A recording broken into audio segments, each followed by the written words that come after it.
Welcome to my short. So आज मी घेतले चवळी बनवायला. ओके, सो चवळी आधी मी कुकरला लावून घेतलेली, शिजवून घेतलेली. आता मी आणि वाटण केलं आहे मी आपलं शेंगदाणा, जिरं आणि लसूणचं. एकदा अशी भाजी ट्राय करून बघा तुम्ही, खूप आवडेल. ओके, हे वाटण, लाल मसाला, मीठ, धनिया पावडर.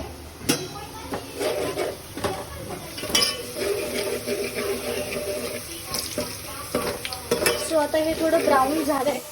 मी याच्यात लाल मसाला टाकते आणि तुम्हाला दाखवते. सो गाईज, मी याच्यात आता टाकले लाल मसाला 1½ आणि धन्याची पावडर 1½ तर आता मी थोडं ह्याला चांगलं हे करते, मग त्याच्यानंतर वाटण टाकेल. ते वाटण टाकले, थोडं पाणी तेल सुटू देते, त्याच्यानंतर मी पाणी टाकेल. हे उरलेलं वाटण परत मी त्याच्यात टाकते. थोडं झाकण लावते, थोडीशी हळद पण टाकली. झाकण लावते आणि जेव्हा भाजी होईल तेव्हा तुम्हाला दाखवते. आणि तुम्हाला जेवढं पाणी पाहिजे तेवढं पाणी तुम्ही टाकू शकतात फॉर ग्रेव्ही.